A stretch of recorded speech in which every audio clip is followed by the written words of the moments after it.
गणेशाय नमः। श्री सरस्वतये नमः। श्री सद्गुरुदेव चरण कमलेभ्यो नमो नमः। ओम नमो भगवते वासुदेवाय। श्री राधा कृष्णाय नमो नमः। श्री रामचंद्र डोंगरे जी महाराज द्वारा रचित श्रीमद्भागवत रहस्य प्रियव्रत चरित्र। परीक्षित राजा आरंभ में प्रश्न करते हैं, मनु के पुत्र राजा प्रियव्रत की विवाह करने की इच्छा नहीं थी, फिर भी उन्होंने विवाह क्यों किया? गृहस्थ आश्रम निभाते हुए भी उन्होंने सिद्धि की प्राप्ति कैसे की? किस प्रकार श्री कृष्ण में उनकी भक्ति हुई है? शुकदेव जी वर्णन करते हैं कि घर भक्ति में बाधक रूप है। घर में गृहस्थ को विषमता पक्षपात करनी पड़ती है। गृहस्थ सभी की ओर समभाव नहीं रख सकता। वह शत्रु, मित्र, चोर, सेठ और सभी के प्रति समभाव नहीं रख सकता। श्री कृष्ण का गृहस्थ आश्रम ऐसा था कि वे सभी के प्रति समभाव रखते थे। एक बार दुर्योधन उनसे सहायता मांगने आया। वैसे उसने श्री कृष्ण का कुछ समय पहले अपमान किया था, फिर भी वह निर्लज्ज होकर वह सहायता की याचना करने चला आया। सामान्य गृहस्थ अपना अपमान भूल नहीं पाता, किंतु श्री कृष्ण दुर्योधन को सहायता देने के लिए तैयार हो गए। अर्जुन भी सहायता मांगने आया। दुर्योधन ने कहा कि मैं अर्जुन से पहले आया हूँ, अतः मांगने का पहला अधिकार मेरा ही है। श्री कृष्ण ने कहा, मैं तो तुम दोनों की सहायता करूँगा। एक पक्ष में मेरी नारायणी सेना होगी और अन्य पक्ष में मैं निशस्त्र होऊंगा। दुर्योधन ने सोचा कि श्री कृष्ण तो बातें ही बनाते रहेंगे और मुझे तो युद्ध करने वाले की आवश्यकता है, बातूनी की नहीं। उसने नारायणी सेना मांग ली। अर्जुन ने श्री कृष्ण को मांगा। इस प्रकार श्री कृष्ण ने अर्जुन और दुर्योधन दोनों के प्रति समभाव रखा। श्री कृष्ण गृहस्थाश्रमी नहीं, आदर्श सन्यासी हैं। गृहस्थाश्रमी होने पर भक्ति कार्य में कुछ ना कुछ बाधा उपस्थित होती रहती है। अतः राजा प्रियव्रत ने सोचा कि इस व्यवहार का मुझे त्याग करना होगा। परमार्थ में अभेद बुद्धि और व्यवहार में भेद बुद्धि का निर्वाह करना पड़ता है। व्यवहार भेदभाव जगाता है। भेदभाव होने पर काम, क्रोध आदि विकार पैदा होते हैं। ज्ञानी पुरुष सभी को अभेद भाव से देखते हैं। व्यवहार और परमार्थ को एक करना टेढ़ी खीर है। भेदभाव के कारण व्यवहार में वैर और असमानता उत्पन्न होती है। अतः ज्ञानी जन सभी प्रवृत्तियों का त्याग करके एकांत में भक्ति करते हैं। घर में भक्ति नहीं हो पाती क्योंकि कोई विक्षेप आते रहते हैं। तुम गृह त्याग करके गंगा किनारे जा नहीं सकते, अतः कहना पड़ता है कि घर में रहकर ही भजन करो। जीव जब प्रभु के साथ एक होता है तभी साक्षात्कार कर सकता है। एकांत में ईश्वर की आराधना करने से यह शक्य होता है। राजा प्रियव्रत की इच्छा हुई कि मैं एकांत में ईश्वर की आराधना करूं। वहां ब्रह्मा जी ने आकर राजा से कहा, प्रारब्ध को भुगतना पड़ता है। मैं भी परमात्मा की आज्ञा से प्रारब्ध भुगत रहा हूं। मुझे भी प्रवृत्ति करने की इच्छा नहीं है। तुम्हारे लिए अभी वन आगमन की आवश्यकता नहीं है। सावधानी से व्यवहार करो। जितेंद्रिय तो घर में रहकर भी ईश्वर की आराधना कर सकता है, और जो जितेंद्रिय नहीं है वह तो वन में भी प्रमाद ही करेगा। स्त्री पुत्र का त्याग करके वन में जाकर भी भरत ने वहाँ संसार बसाया था। भरत जी वन में भटक गए। प्रहलाद ने दैत्यों के साथ रहकर कई प्रकार के कष्ट सहकर घर में ही भक्ति की थी। भागवत सभी के लिए है, गृहस्थ के लिए भी और गृह त्यागी के लिए भी। भागवत की कथा मार्गदर्शन है। ऐसा नहीं है कि गृह त्यागी को ही भगवान मिलते हैं। पवित्र और सदाचार पूर्ण जीवन जीने वाले को तो घर में रहते हुए भी भगवान मिलते हैं। घर का वातावरण प्रतिकूल होते हुए भी प्रहलाद जी ने घर में रहकर भक्ति की और भगवान का दर्शन किया। अपने जीवन का लक्ष्य निश्चित करना बड़ा आवश्यक है। लक्ष्य को ध्यान में रखकर ही जीवन व्यवहार किया जाए। मानव जीवन का लक्ष्य है प्रभु की प्राप्ति। प्रहलाद ने प्रतिकूल परिस्थिति होने पर भी भक्ति की, जबकि घर को भक्ति में बाधा रूप मानकर गृह त्याग करने पर भी भरत जी वनवास में भक्ति न कर सके। मनुष्य कहीं भी जाए, पंच विषय तो साथ ही जाएंगे। घर में रहकर ही भक्ति करनी है तो प्रहलाद का आदर्श दृष्टि के समक्ष रखो, और वनवासी होकर भक्ति करनी है तो भरत जी का जीवन लक्ष्य में रखो। जीवन के पीछे 6 चोर लगे हुए हैं। वे चोर हैं काम, क्रोध, लोभ, मोह, मद और मत्सर। इन विकारों के वश में जो नहीं होता उसके लिए घर बाधा रूप नहीं है। गृहस्थ आश्रम एक किला है, उसमें रहकर ही लड़ना उत्तम है। ये 6 शत्रु तो वन में भी साथ साथ आकर सताते हैं, अतः उन 6 शत्रु रूपी विकारों की हारना है। काम, क्रोध, लोभ, मोह, मद और मत्सर को जीतना है। इन 6 शत्रुओं का विजेता गृहस्थ होते हुए भी वनवासी जैसा ही होता है। गृहस्थ आश्रम में रहकर इन 6 विकारों को कुचलना सरल है। सुखी होना है तो अपने 40वें वर्ष से संसार के व्यवहारों का धीरे धीरे त्याग करने लगो और 91वें वर्ष में वन आगमन करो। ब्रह्मा जी राजा प्रियव्रत से कहते हैं कि तुम विवाह करो। विवाह किए बिना विकार वासना नष्ट नहीं हो सकती। कुछ समय के लिए संसार के सुखों का उपभोग करने के पश्चात परमात्मा की आराधना करो। व्यवहार करो, किंतु ऐसा करो कि पुनर्जन्म का बीजारोपण न हो जाए। राग द्वेष रहित किया गया व्यवहार मनुष्य को मुक्ति दिलाता है। जीवन मुक्त पुरुष शारीरिक अभिमान से रहित होता है। वह वासना नहीं रखता, अतः उसे दूसरी देह नहीं मिलती। राधे राधे। अग्निरंध, नाभि और ऋषभ चरित्र। आज्ञा मिलने पर प्रियव्रत ने विवाह किया। उसके घर कई बालक उत्पन्न हुए। प्रियव्रत के पश्चात अग्निरंध ने शासन संभाला। वे तपश्चर्या करने के लिए वन में जा बसे। उनके तप में पूर्व वासना, पूर्व चित्ती बाधाएं उपस्थित करने लगी। चित्त में रहने वाली पूर्व जन्म की वासना ही पूर्व चित्ती है। भोगे हुए विषय सुख का स्मरण और उसके कारण मन में बसी हुई सूक्ष्म वासना ही पूर्व चित्ती है। पूर्व की वासना शीघ्र नहीं छूटती। इंद्रियों को मिला हुआ सुख वे बार बार मांगती रहेंगी। ऐसी वासना जगने पर मन को समझाना होगा कि तूने आज तक कितना सुखभोग किया है, फिर भी तृप्ति नहीं हो पाई है क्या? जब तक विषयों का आकर्षण है तब तक विषेच्छा नष्ट नहीं हो पाती। विषयों के प्रति आकर्षण न रहने पर विषेच्छा नष्ट होती है।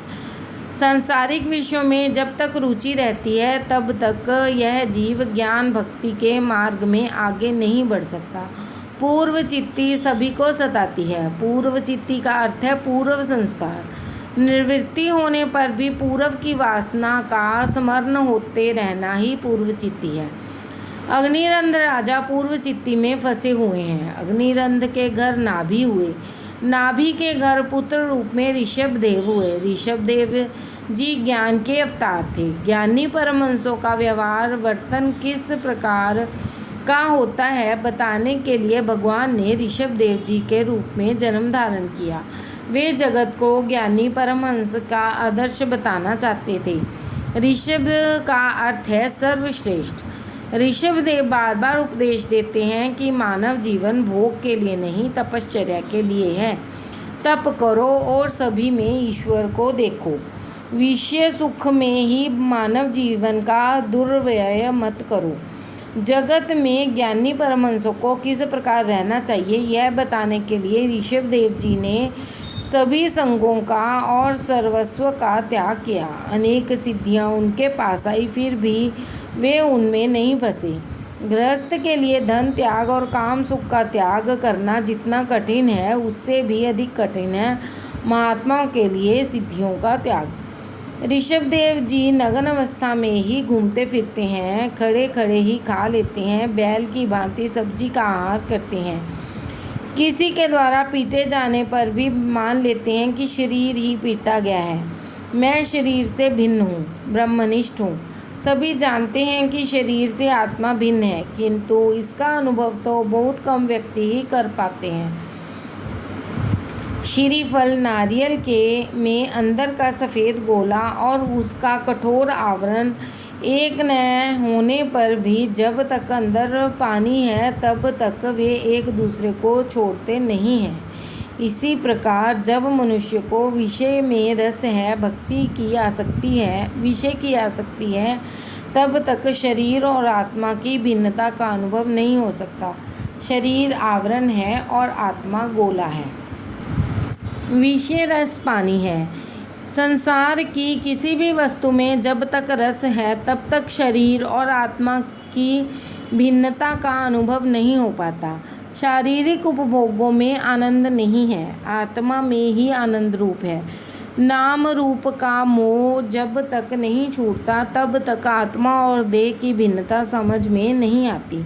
इसके विपरीत देहाध्यास बढ़ता ही है। संसार में के जड़ पदार्थों के अति स्नेह करने से जड़ाध्यास भी बढ़ता ही है। वैराग्य के बिना ब्रह्म ज्ञान स्थायी नहीं हो पाता। ब्रह्म ज्ञान की बातें करने वाला धन और प्रतिष्ठा से भी प्रेम करने वाला सच्चा ज्ञानी नहीं है। सच्चा ज्ञानी तो वही है जो ईश्वर से प्रेम करता है।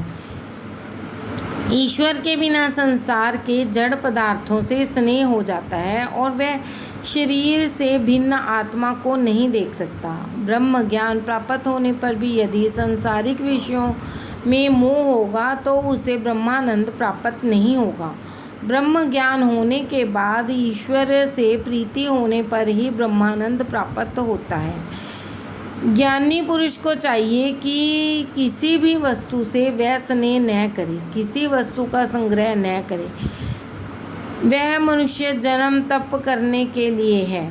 मनुष्य देह से तप करने से अंतःकरण शुद्ध होता है। अंतःकरण की शुद्धि से अनंत ब्रह्म सुख की प्राप्ति होती है।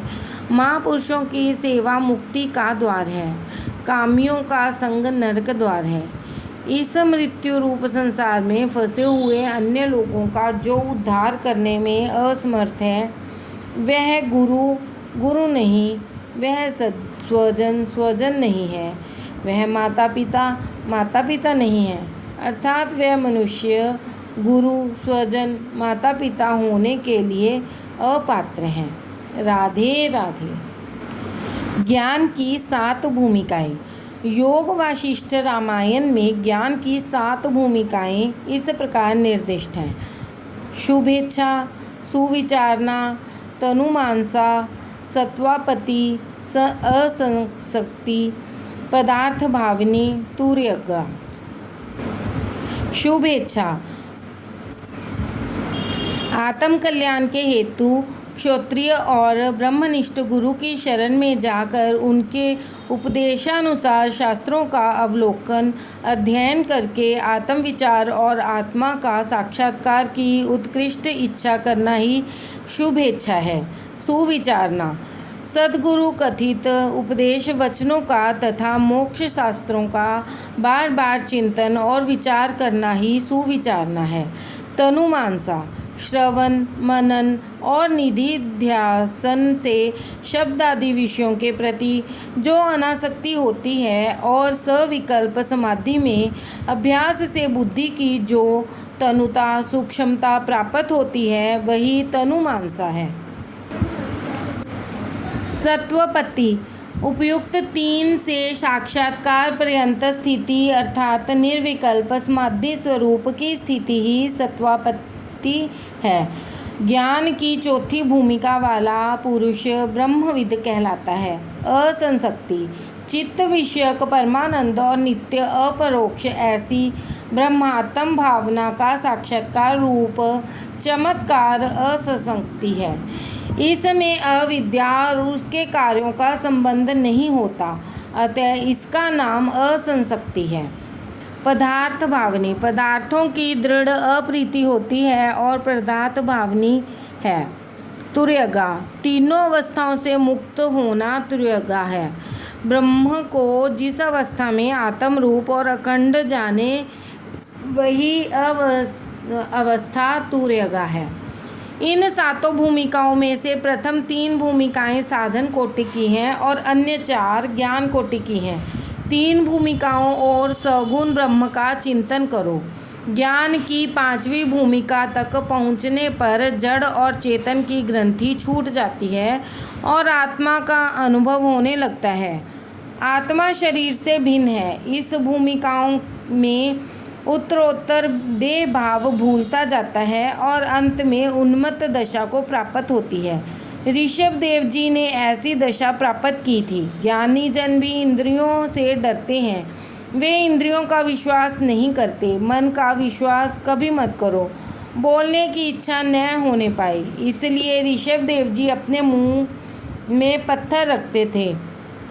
यौवन में ही वैराग्य न आए, सांसारिक विषयों के प्रति अरुचि न हो पाए तो प्रभु भक्ति प्राप्त नहीं होती। विषयों के प्रति जब तक वैराग्य न जगे तब तक भक्ति का आरंभ नहीं होता। आँख को शक्ति देता है मन, मन को बुद्धि शक्ति देता है और बुद्धि को शक्ति देते हैं परमात्मा। आँख के साथ मन न हो तो वस्तु दिखाई नहीं देती। ऋषभ देव जी कर्नाटक आए। दावाग्नि में बुद्धि पूर्वक प्रवेश किया। देह जलती है पर आत्मा को तो कुछ नहीं होता। ऐसी आत्मनिष्ठा परमहंसों के लिए ही है। ऋषभ देव जी का चरित्र सामान्य मनुष्य के लिए अनुकरणीय नहीं है। ऋषभ देव जी का सबसे श्रेष्ठ पुत्र था भरत। इसी भरत के नाम से अपने देश का नाम भरतखंड पड़ा। ऋषभ देव जी के पश्चात भरत ने देश का शासन संभाला। उसकी कथा वर्तमान काल के लिए उपयोगी है। भरत जी महाभागवत हैं। उनके संग से सभी में भगवत भाव जागता था। उनके संग से आने वाले भक्ति रंग में रंग जाते थे। भरत जी ने व्यवहार की मर्यादा का कभी उल्लंघन नहीं किया। वे महावैष्णव होने पर भी यज्ञ करते थे। अग्नि ठाकुर जी का मुख है। प्रत्येक देव को इष्ट देव का ही स्वरूप मानकर अन्य देवों में श्री कृष्ण का अंश मानकर पूजा करते थे। अनेक यज्ञ करके उनका सारा पुण्य श्री कृष्ण के चरणों में अर्पित करते थे। कर्म फल परमात्मा को अर्पित करोगे तो आनंद होगा। कर्म फल प्रभु को अर्पित करने से कर्म का अभिमान नष्ट होता है। ईश्वर से अत्यधिक प्रेम करो, तभी किए हुए कर्मों का पुण्य परमात्मा को अर्पित कर सकोगे। पत्नी श्रम करती है और उसका फल दे देती है अपने पति को। कर्म करो किंतु कर्म के फल के उपभोग की इच्छा न करो। कर्म फल के उपभोग की इच्छा रखोगे तो कर्म का अल्प फल ही मिलेगा, पर यदि वह कर्म फल भगवान को अर्पित करोगे तो अनंत फल मिलेगा। सकाम कर्म की भागवत में कई स्थानों पर निंदा की गई है। सकाम कर्म में क्षति होने पर क्षमा नहीं मिल पाती। भरत निष्काम भाव से कर्म करते थे और उसका पुण्य श्री कृष्ण को अर्पित करते थे। सत्कर्म की समाप्ति पर कहना चाहिए, अनेन कर्मणा भगवान परमेश्वर प्रियताम न मम। राधे राधे।